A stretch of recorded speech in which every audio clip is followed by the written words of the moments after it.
Krishna Krishna Hare Hare Hare Rama Rama Rama Hare Hare Hare Krishna Krishna Krishna Hare Hare Hare Rama Rama Rama Hare Hare Hare Krishna Krishna Krishna Hare Hare Hare Rama Rama Rama Hare Hare Hare Krishna Krishna Krishna Hare Hare Hare Rama Rama Rama Hare Hare. Bom dia a todos. Aqui quem está falando é Sundarangi Devidasi. Eu fui convidada para fazer uma leitura do Srimad Bhagavatam. Eu estou querendo aqui achar o link para fazer para poder convidar outras pessoas, mas eu não estou encontrando aqui. Peraí, só um minutinho. Hare Krishna Krishna Krishna Hare Hare Hare Rama Rama Rama Hare Hare. Só um minutinho. Não sei por que não está aparecendo o link para eu poder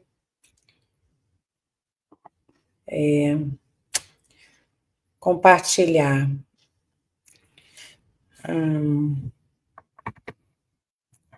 Não estou achando aqui.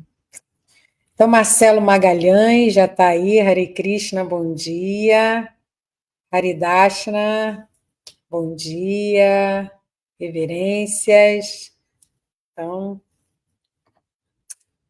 bom, eu estava tentando achar o link aqui para fazer, para compartilhar lá no grupo, mas eu não sei por que não está aparecendo para mim esse link. Bom, acho que eu vou desistir, que eu não estou vendo aqui mesmo. Eu vou começar cantando uma canção de Ayurveda Madhava, depois a gente faz a leitura do texto. Jayurada Madhava Kunja Bihari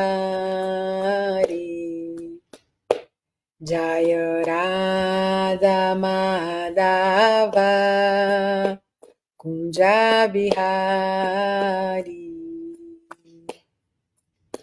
Gopijana Vallabha Girivaradari Gopijana Vallabha Girivaradari Yashoda Nandanam Brajajanaranjana Yashoda Nandanam Brajajanaranjana Yamunatira Vanachari Yamunatira Vanachari Jayurada Madhava Kunja Bihari Jayurada Madhava Kunja Bihari Gopijana Vallabha Girivaradari Gopijana Vallabha Girivaradari Yashoda Nandanam Brajajanaranjana Yashoda Nandana Brajajanaranjana Yamunatira Vanachari Yamunatira Vanachari Jayurada Madhava Kunja Bihari Jayurada Madhava Kunjabihari Haribo.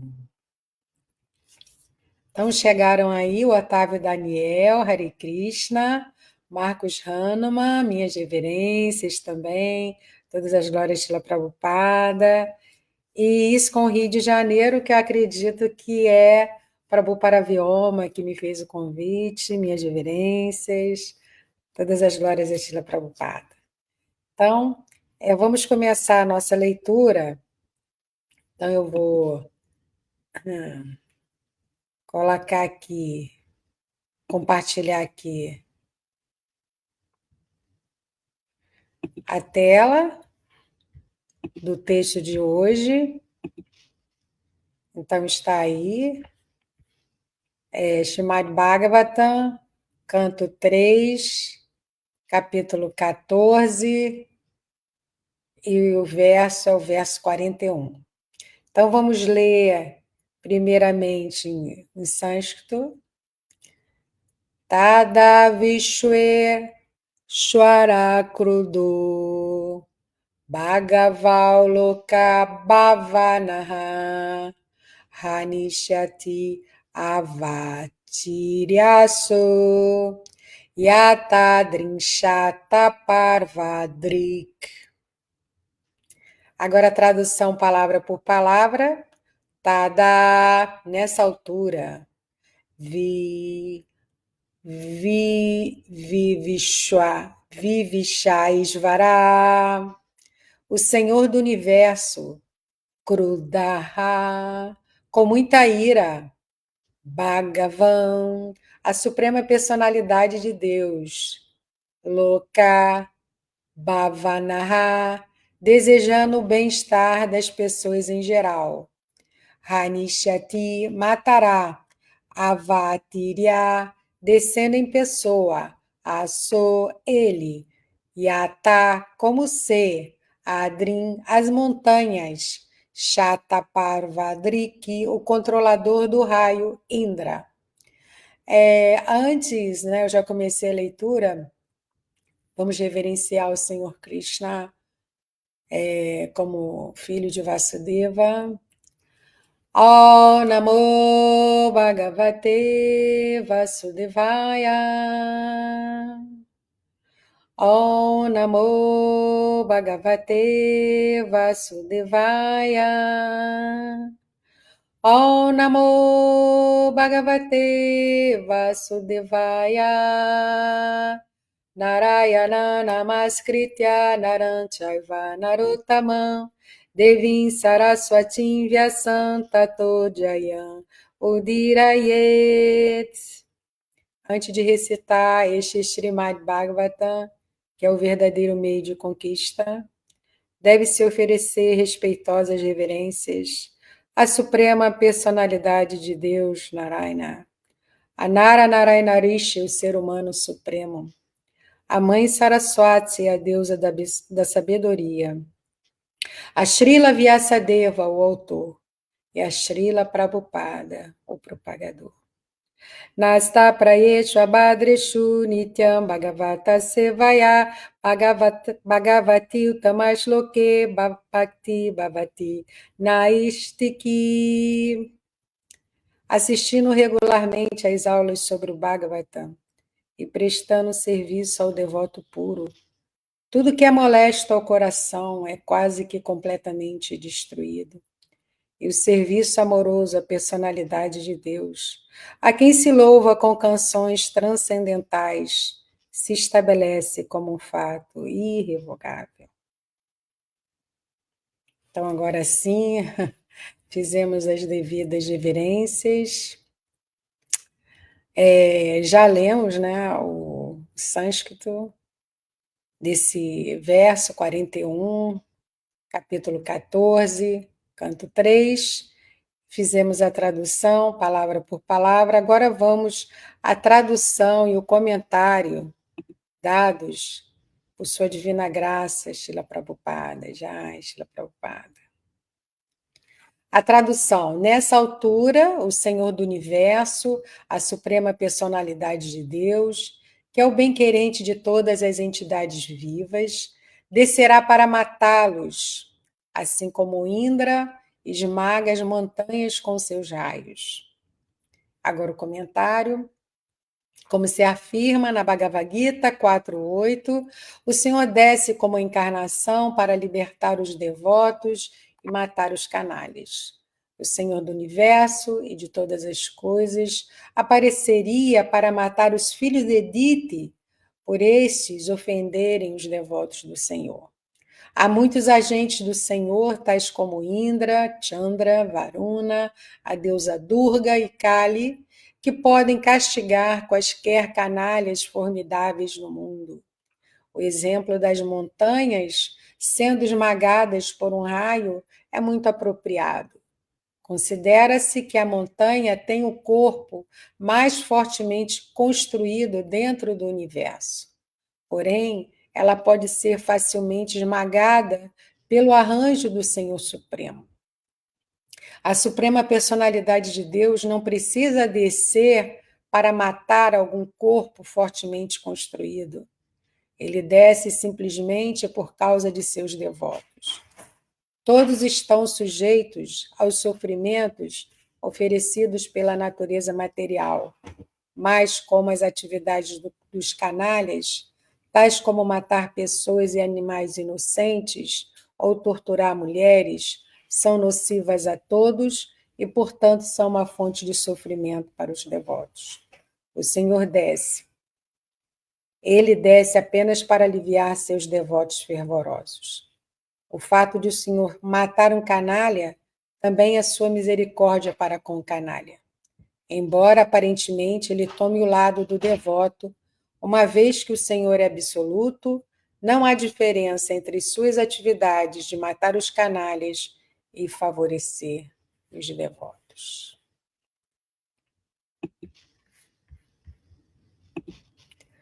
Om Agyanati Mirandasya Jana Jana Shalakaya Shakshu Militanyana Tasmai Shri Gurave Namaha Sri Chaitanya Manobhistam Staptanyana Bhutale Swarupa Kadamahya Dadati Swapadantikam Namo Vishnu Padaya Krishna Prestaya Bhutale Srimate Purushatraya Swaminiti Namine Namo Vishnu Padaya Krishna Prestaya Bhutale Srimate Bhakti Vedanta Swaminiti Namine Vanchakalpatarubhyascha Kripa Sindhubhya eva cha Patitanam Pavanebhyo Vaishnavebhyo Namo Namaha. Então, aqui eu fiz essas orações, pedindo as bênçãos dos mestres, e peço as bênçãos de vocês também, que são mestres, e quero dar também boas-vindas aqui a Mahaprabhu Kripa, que está aqui. Bom dia, Shila Jai, Shila Prabhupada. Bom, então, vamos fazer assim, uma pequena análise, né, do como está sendo apresentado aqui por Shila Prabhupada. Então, o verso Tada Vishwera Varakrudo Bhagavaloka Bhavanaha Anisyati Avatiraso Yatadrinshata Parvadrik. Tradução: nessa altura, o Senhor do Universo, a suprema personalidade de Deus, que é o bem-querente de todas as entidades vivas, descerá para matá-los, assim como Indra esmaga as montanhas com seus raios. Então, eu sei que vocês que estão aí presentes estão acompanhando o desenrolar dessa história, né? Estamos aí no verso 41 desse capítulo. Temos um tema que nos foi dado da aula, retirado aí do comentário de Shila Prabhupada. O Senhor do Universo, e de todas as coisas, apareceria para matar os filhos de Dite, por estes ofenderem os devotos do Senhor. Mas mesmo assim, vamos contextualizar para aqueles que porventura vierem assistir essa aula e não tiverem conhecimento do que aconteceu anteriormente. No capítulo anterior, no capítulo 13, foi narrado o aparecimento do Senhor Varaha. E no verso 31 desse capítulo 13, é citado o nome de um demônio, o qual o Senhor Varaha lutou e matou. E lá no verso 31 diz assim: o Senhor Javali pegou muito facilmente a terra com suas presas e a levou para fora da água. Assim ele parecia muito esplêndido, então sua ira cintilando como a roda Sudarshana, ele imediatamente matou o demônio Hiranyaksha. Então aí é citado o nome desse demônio. Embora, continuando o texto, né? Embora este tentasse lutar contra o Senhor. Então o demônio tentou lutar contra o Senhor Javali, mas ele foi derrotado, né? Varaha matou esse demônio. E isso foi citado, né, nesse capítulo, como eu falei, no capítulo 13, e agora no capítulo 14, que tem como título A Gravidez de Dite ao Anoitecer. Então, assim, se você leu só o capítulo, né, o título, aí você fica sem entender por que isso, né? Porque agora está falando de uma gravidez. Mas justamente a gente vai, no desenrolar do capítulo, entender o motivo de estar sendo narrada essa gravidez. Lá no verso 2, que toda essa história está sendo contada por Maitreya, um sábio, a Shri Vidura, né?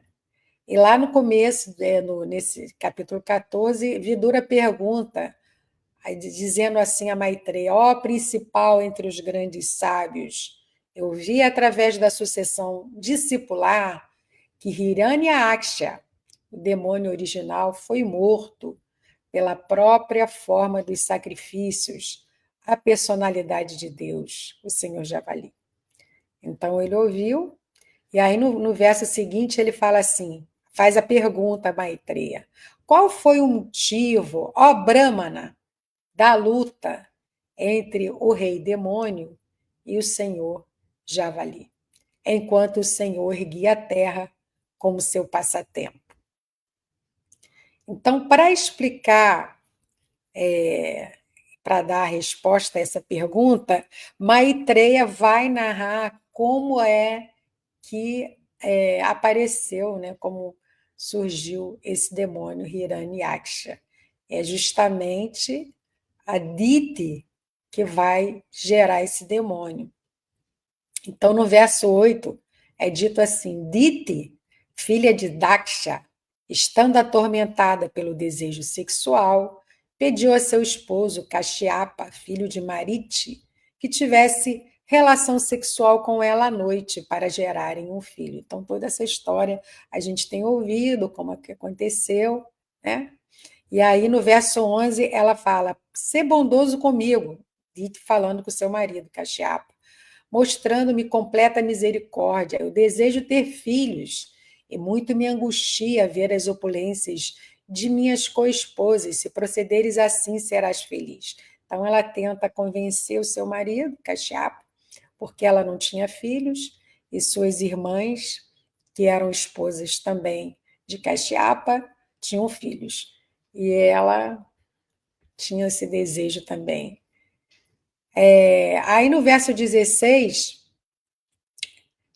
Maitreya fala para Vidura: ó herói, Vidura, Dite, estando assim agitada pela contaminação da luxúria, e portanto desolada e falando em excesso, foi apaziguada pelo filho de Mariti, com palavras adequadas. Aí ele tenta explicar para ela que aquele momento, né, não era muito auspicioso, ele fala isso no verso 23, porque nessa altura, né, naquele horário, especificamente, que ela queria ter essa relação sexual, os fantasmas de aparência horrível e os companheiros constantes do Senhor dos Fantasmas, que é Shiva, né, são visíveis. Então, o que poderia acontecer é que eles rodando, né, a Terra, naquele momento, um daqueles demônios que acompanhavam o Senhor Shiva poderiam entrar, né, nessa concepção desse filho que seria gerado.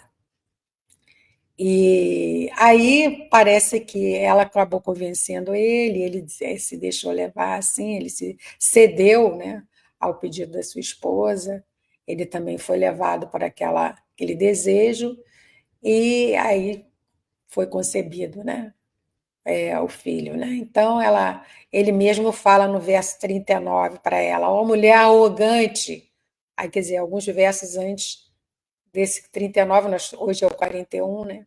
Aí ele fala: ó mulher arrogante, terás 2 filhos insolentes, nascido de teu ventre condenado.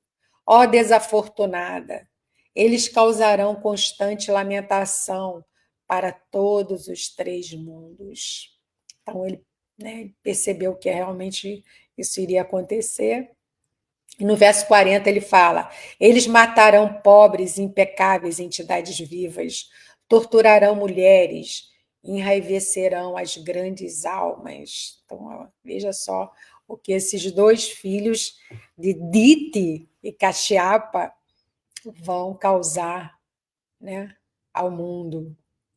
E aqui no 41, né, continuando narrando, né, aí já é a fala de Maitreya. Nessa altura, né, ele está narrando a história, aí ele fala os diálogos, aí, né, aqui é ele falando. Nessa altura, o Senhor do Universo, a suprema personalidade de Deus, que é o bem-querente de todas as entidades vivas, descerá para matá-los, assim como Indra esmaga as montanhas com seus raios.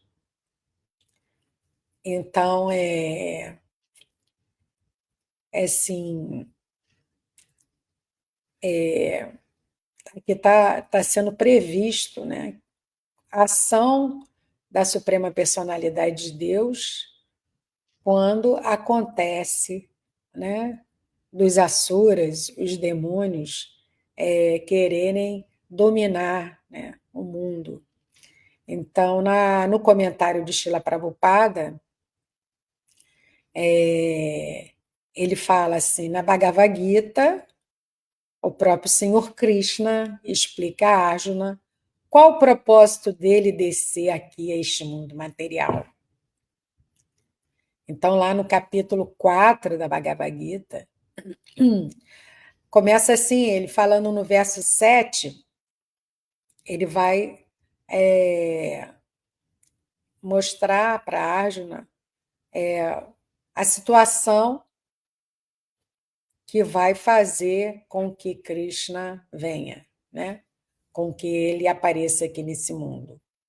E no verso 7 ele diz: sempre onde quer que haja um declínio na prática religiosa, e lá a palavra usada é Dharma, né? Um declínio no Dharma, Dharma, né, das leis divinas, as leis que foram instituídas pelo próprio Senhor Krishna, né? Quando há um declínio dessa prática do Dharma, ó descendente de Bharata, e uma ascensão predominante de religião, né? Quando assim o materialismo começa a tomar conta assim do mundo, do coração e da mente das pessoas, aí ele fala assim, aí então eu próprio descendo. Então tem toda essa prévia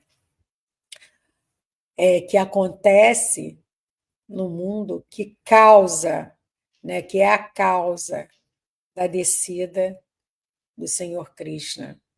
Aí no verso 8, que é o verso que Srila Prabhupada cita no comentário, aí ele continua, né,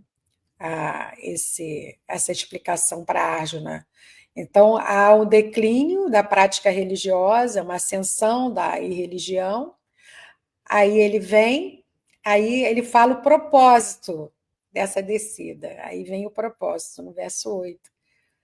Para libertar os piedosos e aniquilar os descrentes, bem como para restabelecer os princípios da religião, eu mesmo venho milênio após milênio. Então, é um verso muito conhecido dos devotos para Paritranaya Sadhunam Vinachaya Chaduskritam Dharma Samista Panartaya Sambhavami Yuge Yuge. Então, é um verso assim que está até dentro do ensino para que a gente memorize, né? Que é um verso realmente fundamental para a nossa filosofia, a nossa teologia, saber, conhecer o propósito da descida de Krishna, por que ele vem a esse mundo material, o que faz com que Krishna venha aqui. Né? Paritranaya é a salvação. Sadhunam, sadhu, né? Os devotos, né? Os sadhus. Né? Então, ele vem salvar esses devotos, ele vem. E Vishanaya, Vinashaya.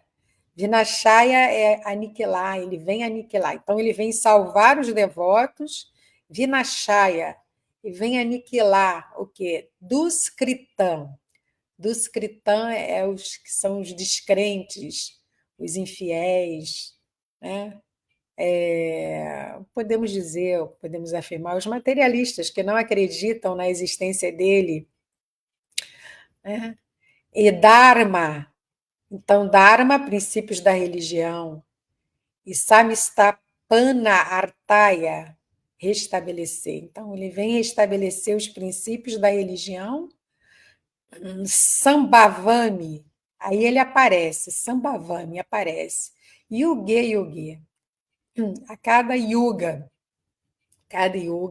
que é traduzido aí como milênio, mas sempre cada yuga ele faz a sua aparição aqui.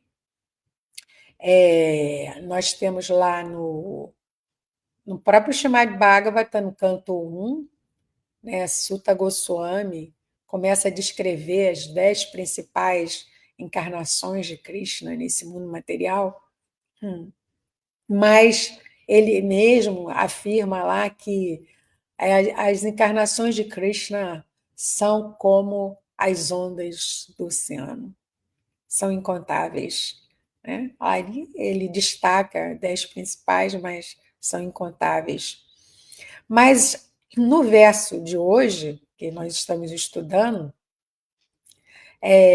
objetivamente, Krishna ele desce para matar esses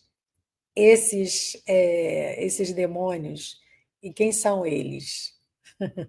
Um vocês já sabem que eu já falei, né? Aqui já citei. E o outro, quem pode dizer aí? Né? Porque no verso, e o tema da aula, né? Fala assim: o Senhor do universo de todas as coisas, não é o verso, isso aqui é o comentário de Srila Prabhupada. O Senhor do universo de todas as coisas apareceria para matar os filhos de Dite, pois estes ofenderam os devotos do Senhor. Então, quem são esses filhos de Dite? Vocês podem colocar aí, né? O verso de hoje fala: nessa altura, o Senhor do universo, a suprema personalidade de Deus, que é o bem-querente de todas as entidades vivas, descerá para matá-los. Matá-los quem? Né? Aqui está no plural. Assim como Indra esmaga as montanhas com seus raios.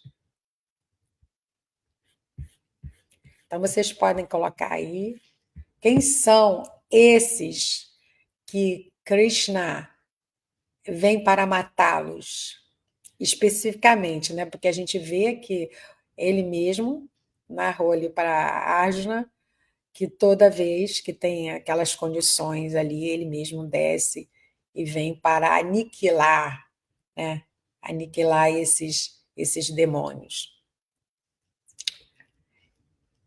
E aqui também é interessante, nesse tema que foi nos dado aqui para o Paravioma, né, que o Senhor do universo e de todas as coisas apareceria para matar os filhos de Dite, pois estes ofenderam os devotos do Senhor. Mas, assim, vamos ver porque a questão aqui é essa ofensa, né? Essa ofensa. Cometer uma ofensa a um devoto de Krishna é algo muito perigoso. É muito perigoso por quê? Porque o próprio Senhor Krishna, ele não perdoa. Ele não perdoa quando é cometido uma ofensa a um devoto seu.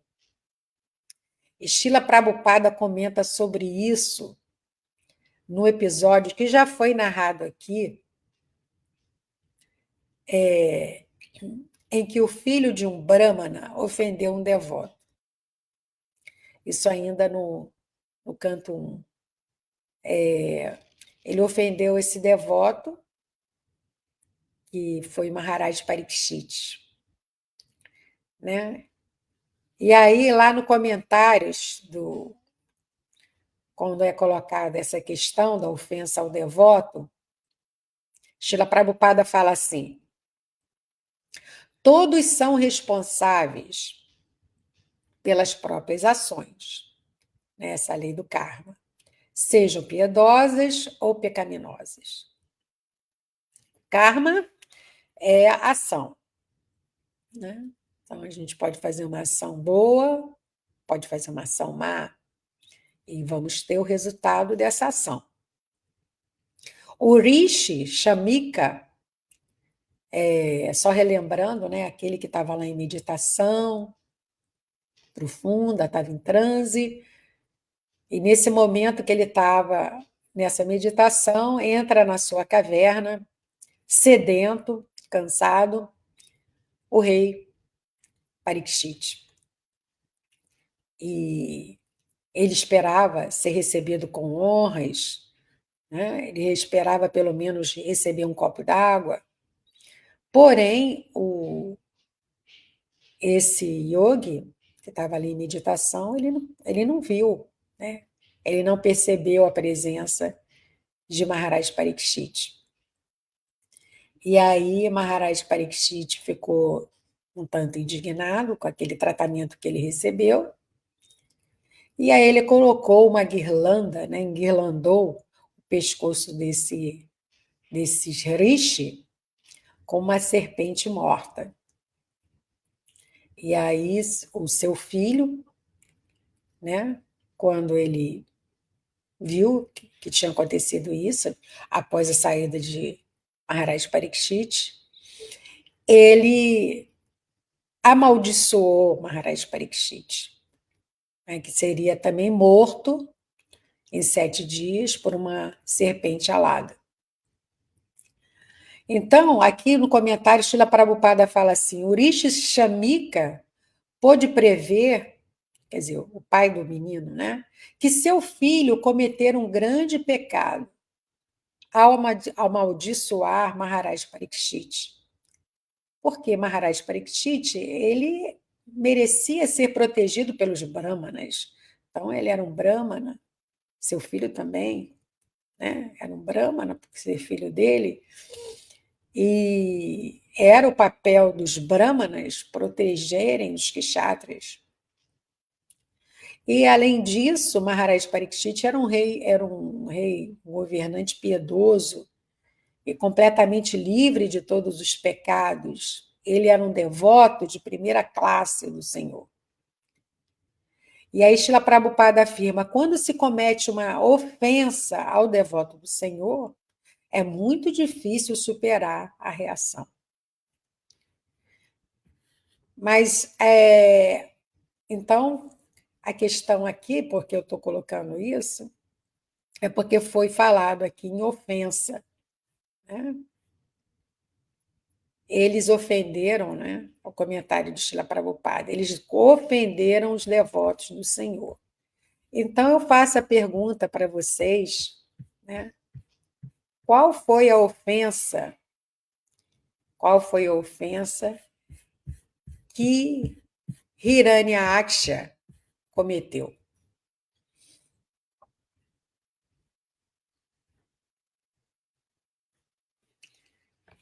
Eu não sei se vocês colocaram alguma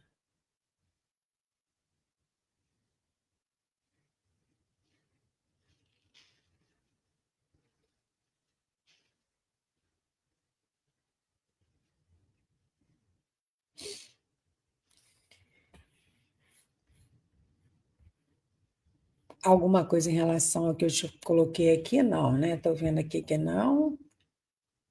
Bom, vamos continuar aqui. No verso 14, né, é dito assim: Shri Manu disse. Manu é o filho, Manu foi o primeiro, aquele que dele se gerou a humanidade, né? Shri Manu. Ele disse assim, se dirigiu ao seu pai, Brahma: Ó Senhor Todo-Poderoso, ó Matador de todos os pecados, hei de guiar-me por vossa ordem. Agora, por favor, deixai-me conhecer meu lugar e o das entidades vivas nascidas de mim. Ó Mestre dos semideuses, por favor, tenta erguer a terra que está mergulhada na grande água, porque esse é o lugar de residência para todas as entidades vivas. Isso pode ser feito por vosso esforço e pela misericórdia do Senhor. Então, a gente já viu isso, o Senhor Brahma, ele que foi um engenheiro que criou esse mundo material, e ele dele, né, surgiu, né, o próprio humano, que veio a gerar a humanidade, e ele criou a Terra, e como ele mesmo, humano, está falando aqui, né, que era o lugar onde as entidades vivas viveriam, né, estabeleceriam aí a sua residência. E ele ficou assim preocupado porque ele viu que o lugar onde ele teria que viver estava assim, a própria terra estava mergulhada nessa grande água. Então, o que a gente pode ver, qual foi a ofensa? Foi a pergunta que eu fiz a vocês, né? Qual foi a ofensa de Hiranyaksha? Ele afundou a terra para dentro das águas do oceano. E não havia assim um lugar de residência para as entidades vivas. Então, indiretamente, Hiranyaksha estava ofendendo ao Senhor Brahma, que havia acabado de fazer a criação, e ao seu filho humano, né? E como a gente está falando de dois filhos, mas eu vi aqui, eu acho que ninguém havia respondido sobre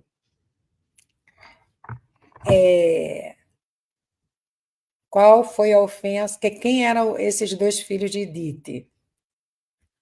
Eu sei que vocês sabem, né? Então, os dois filhos é Hiranyaksha e Hiranyakashipu. Hiranyaksha, ele estava tentando destruir a própria criação do Senhor Brahma, né? Afundando a terra no oceano. E qual foi a ofensa de Hiranyakashipu? Qual foi a ofensa dele?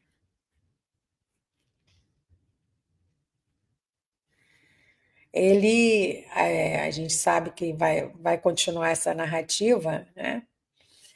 Ele também quis matar, né? Quis acabar com a vida de um devoto puro, que era seu próprio filho, Prahlada Maharaj.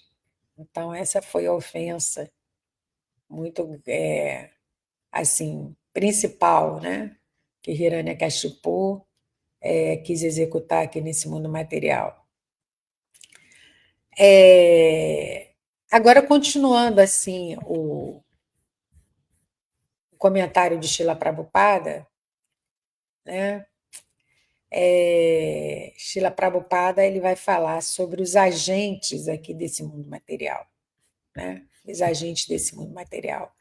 E qual é o título que é dado para esses agentes aqui no mundo material? Há muitos agentes aqui, né? E aí Srila Prabhupada cita.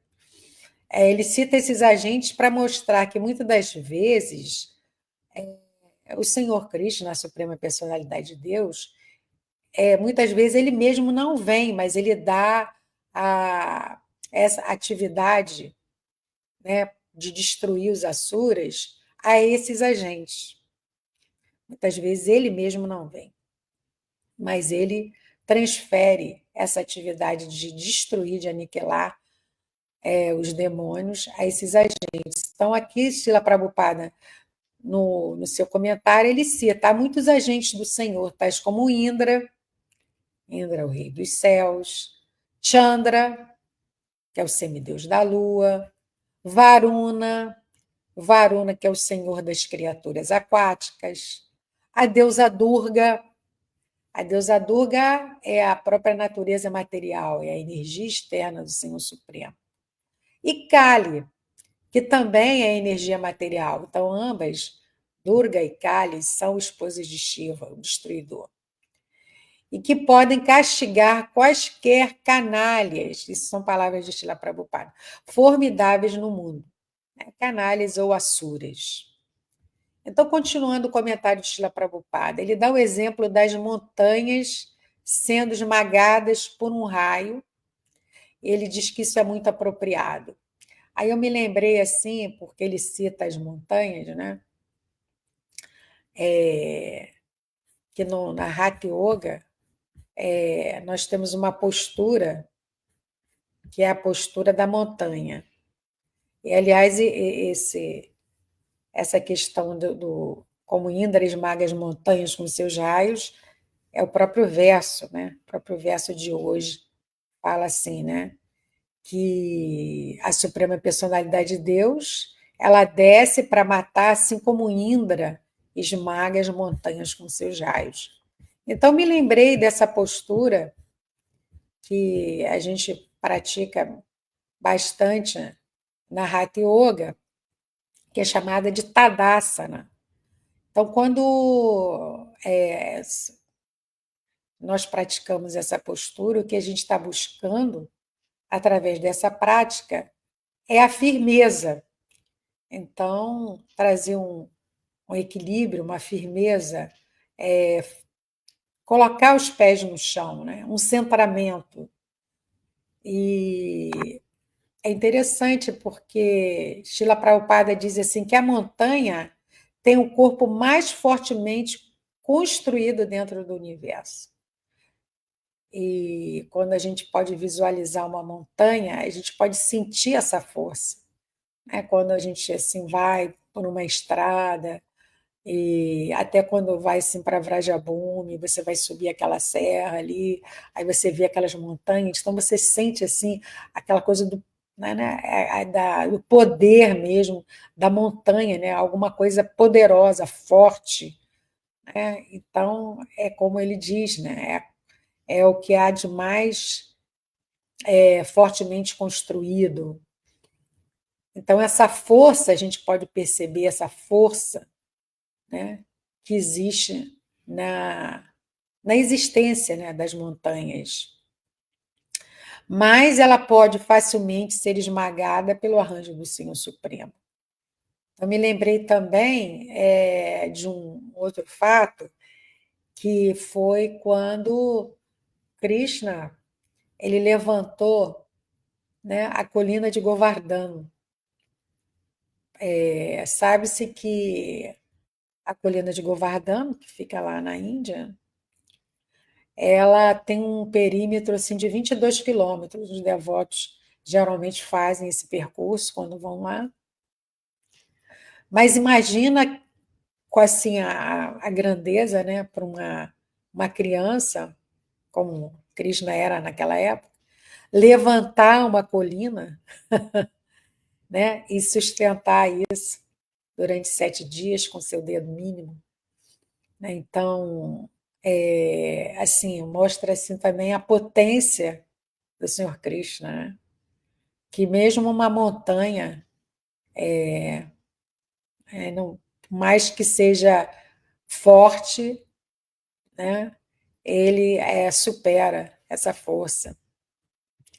E aí, Srila Prabhupada, no comentário, ainda continua: a suprema personalidade de Deus não precisa descer para matar um corpo fortemente construído.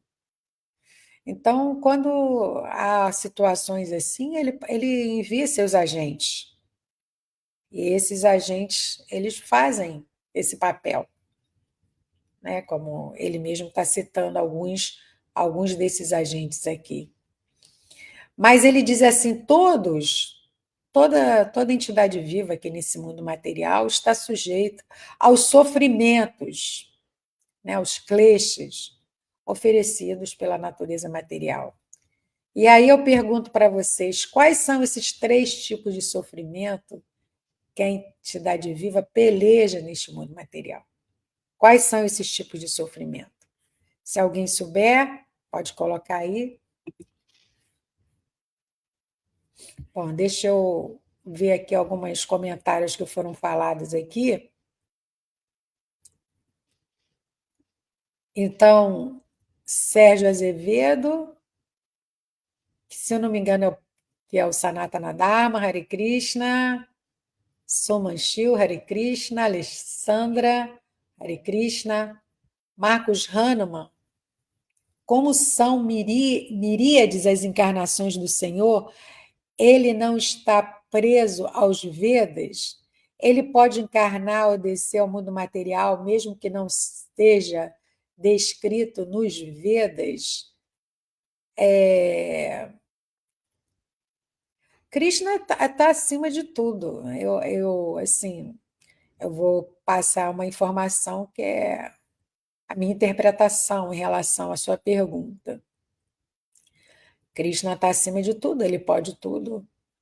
E até ele pode vir e geralmente a gente escuta dos mestres, dos acharyas, que toda a descida de Krishna, tudo isso está sempre previsto, né, nos Vedas. Eu acho que é para confirmar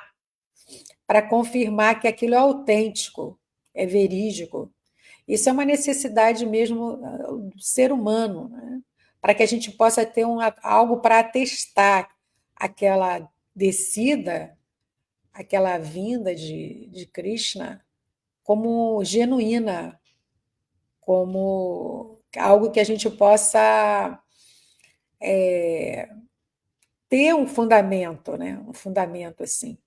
Então, é dito que nós temos 3 pilares que a gente fundamenta a nossa filosofia, que é o Shastra, né, as escrituras, os sadhus e o guru. Então, estando dentro desses 3 pilares, né, então é como se a gente tivesse ali nosso fundamento filosófico.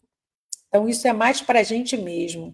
Para Krishna, ele não está preso a nada.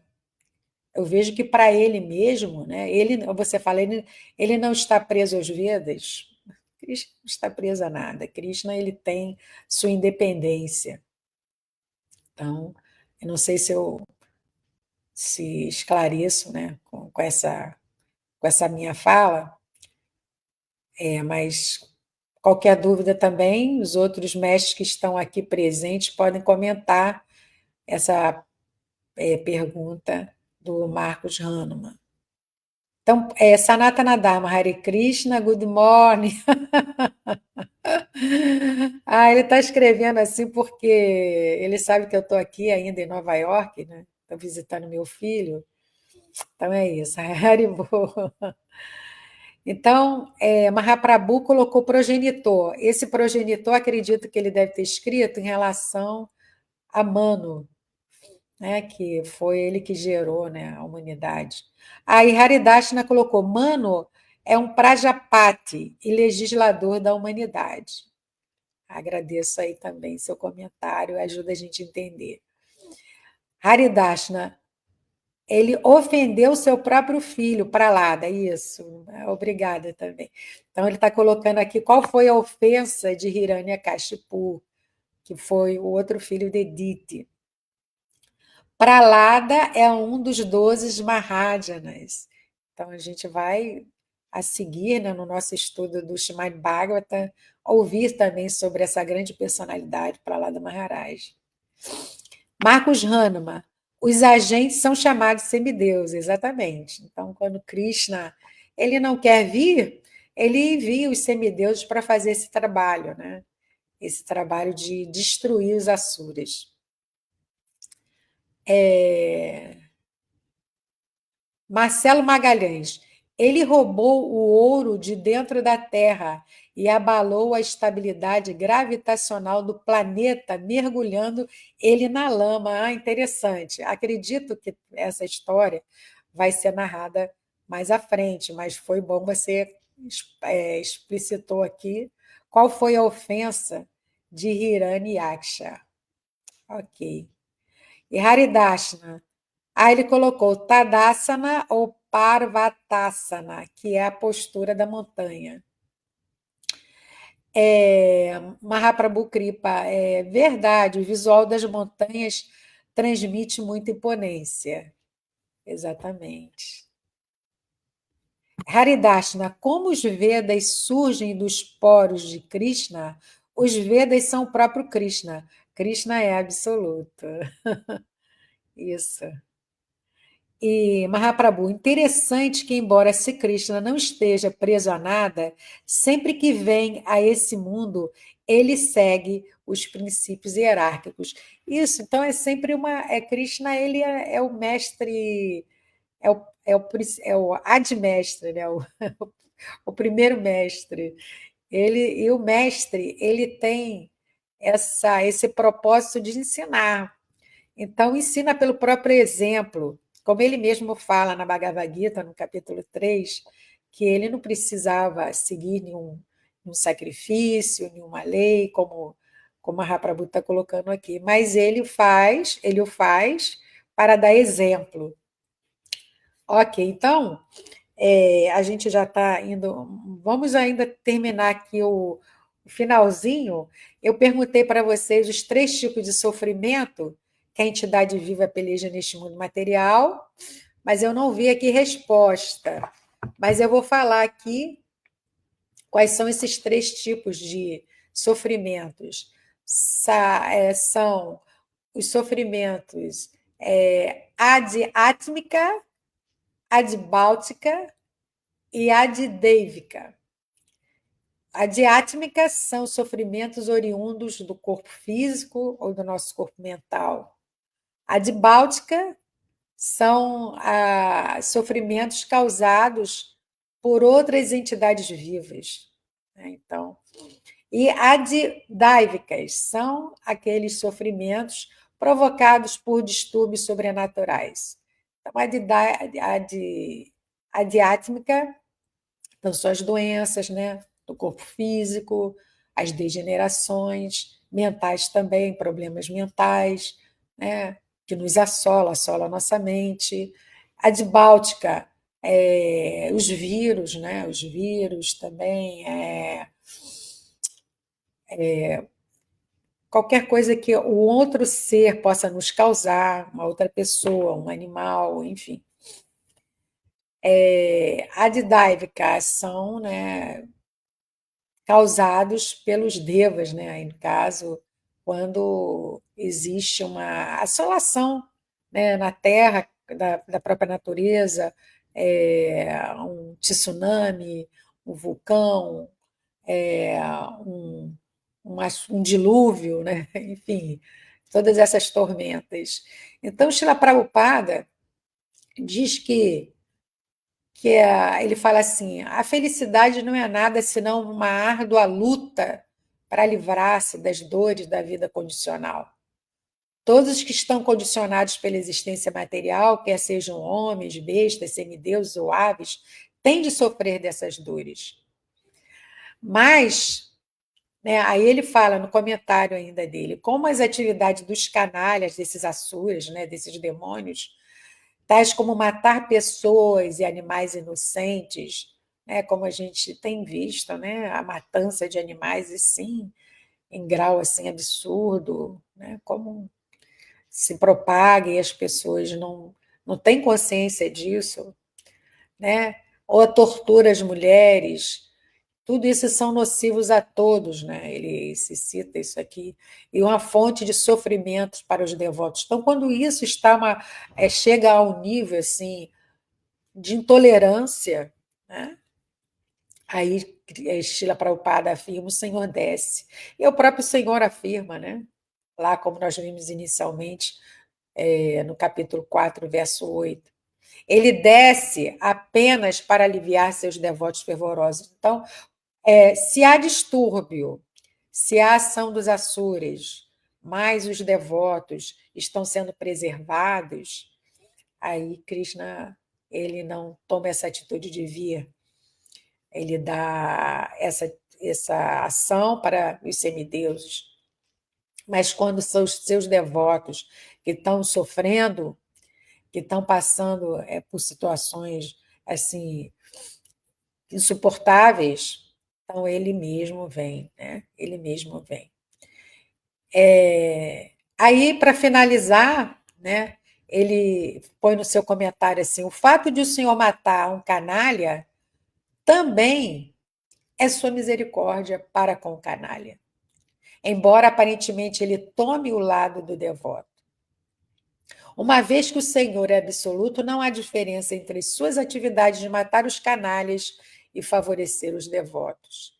Então é isso, né? Krishna, como já foi falado aqui, ele é absoluto. Nele não há dualidade.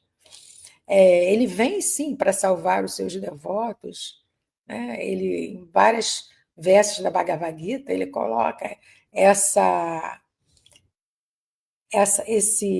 essa disposição que ele tem para com seus devotos, né, de proteger, de cuidar, de salvar. Mas quando ele vem e que ele aniquila, como ele fala lá no verso 8, os descrentes, né, ou os asuras, os demônios, esses que são aniquilados pelo Senhor, eles alcançam a liberação.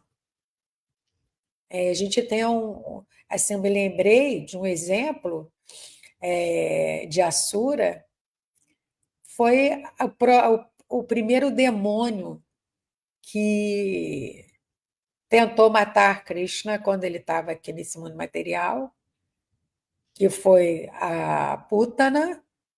Ela se passou por era uma demônia, mas se passou por uma mulher muito bonita, muito bem vestida, com boas intenções, e foi visitar o bebê Krishna, e pediu para amamentar o bebê, mas só que ela havia passado veneno no bico do seu seio, e Krishna, sabendo da sua intenção, né, ele sugou todo o ar vital dessa demônia e, e a matou, né? Claro.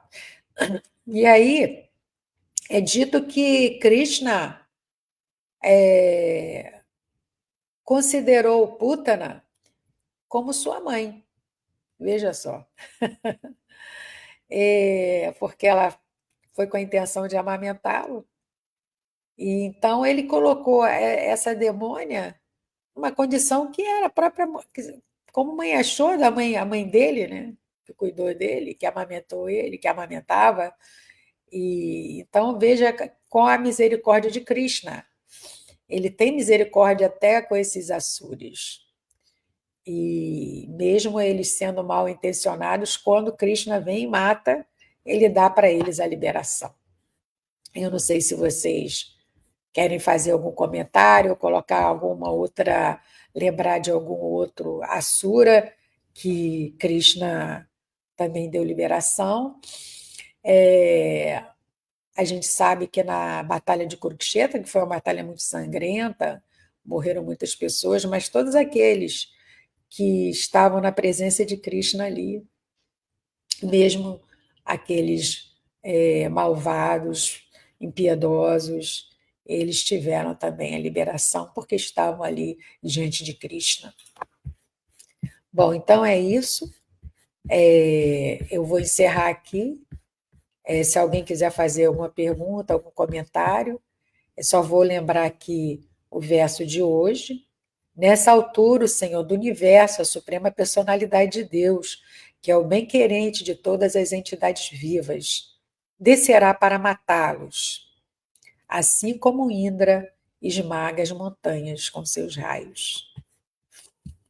E o tema de hoje: o Senhor do Universo de todas as coisas apareceria para matar os filhos de Diti, por estes ofenderem os devotos do Senhor.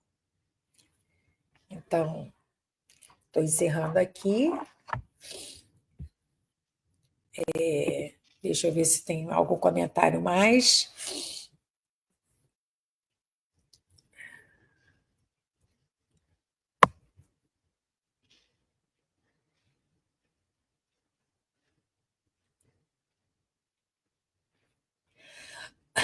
Haridashna, o quinto sofrimento é a administração. Aí, nesse caso, é o quarto, né? Os três são esses que eu apresentei, né? Adiátmica, adiátmica, adibáltica e deixa eu ver aqui, e adidêvica. Adiátmica, adibáltica, adidêvica. E ele colocou aí uma brincadeira, né? Eu acho que é a Shila Acharyadeva que faz essa brincadeira, que o outro sofrimento é administração. Bom, Anabela Oliveira Hare Krishna, Marcos Hahnemann. Mesmo os canalhas, quando mortos pelo Senhor, são liberados. Aqui tem como eu destacar aqui, exibir aqui a pergunta. Peraí, deixa eu ver aqui. Mahaprabhu Kripa, né? Lembrando que proteger os devotos e aniquilar os demônios é a causa externa da vinda de Krishna, que também tem sua motivação interna. Exemplo, Chaitanya Mahaprabhu, que veio estabelecer o Yuga Dharma como causa externa, mas que tinha como causa interna o desejo de entender a posição de Srimati Radharani. Muito bem. Agradeço aí o comentário de Mahaprabhu. Vamos ver aqui uma pergunta de Rubens Revatipati. Krishna afirma ser imparcial, porém, no Néctar da Devoção, afirma que ele é parcial com os devotos. Sim, Krishna fala na Gita, né, que ele é imparcial para com todos.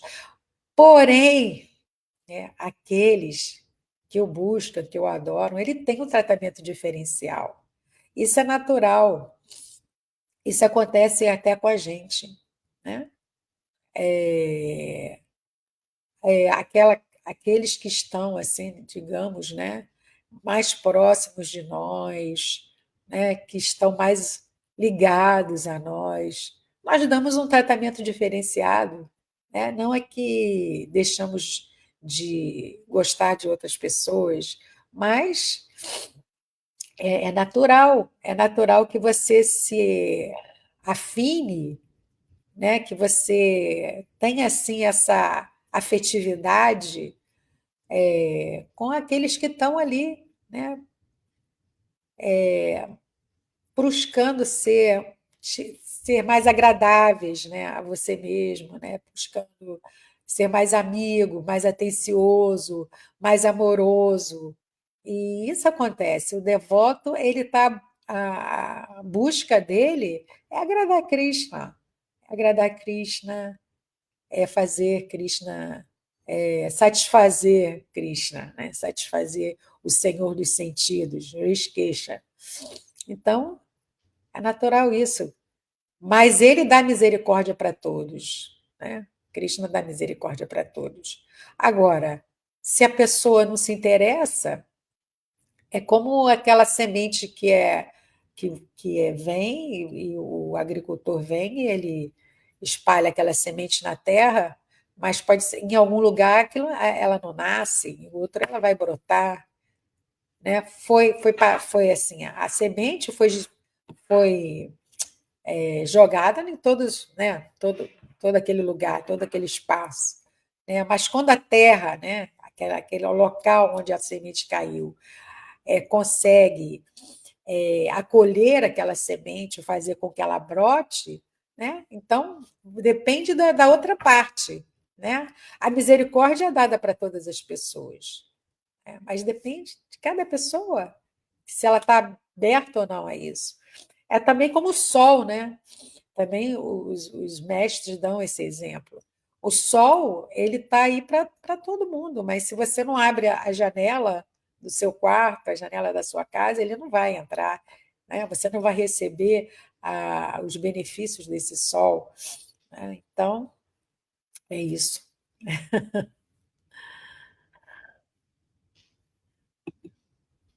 Vamos ver, Marcos Hahnemann. A vida não é justa com ninguém. Mesmo Krishna nasceu numa família onde o próprio tio dele desejava sua morte.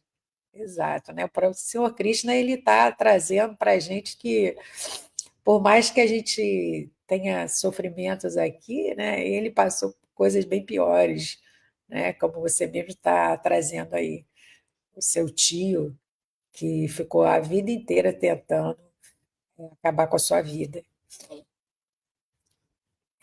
Bom, aqui Marcelo Magalhães. Existe alguma forma de receber algo que não seja favorável, que não seja por reação kármica?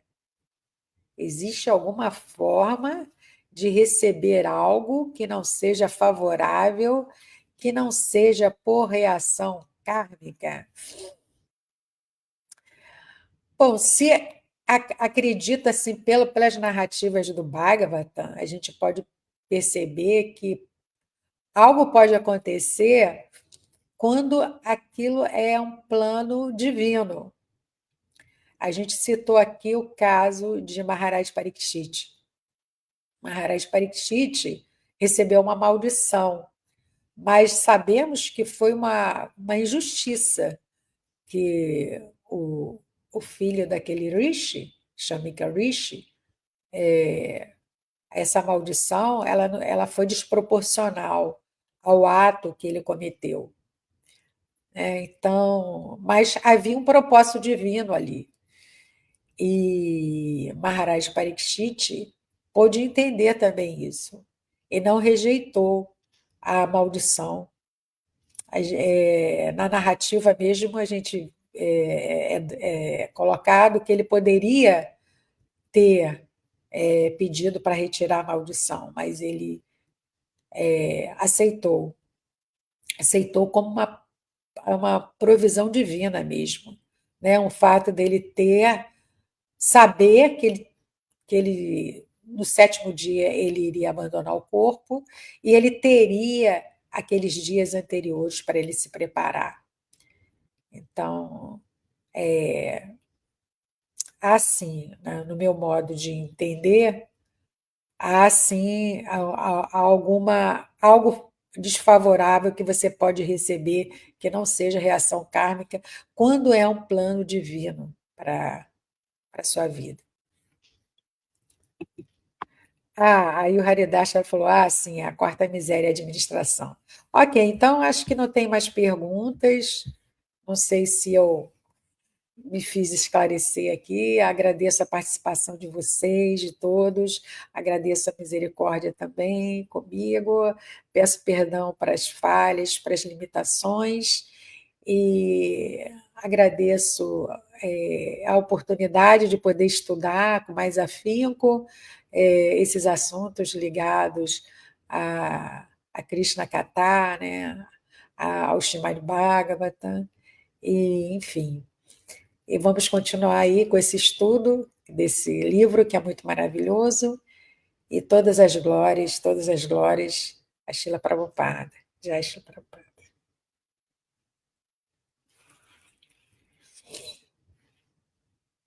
Então, vou encerrar aqui. Agradeço a todos, um bom dia a todos. Hare Krishna.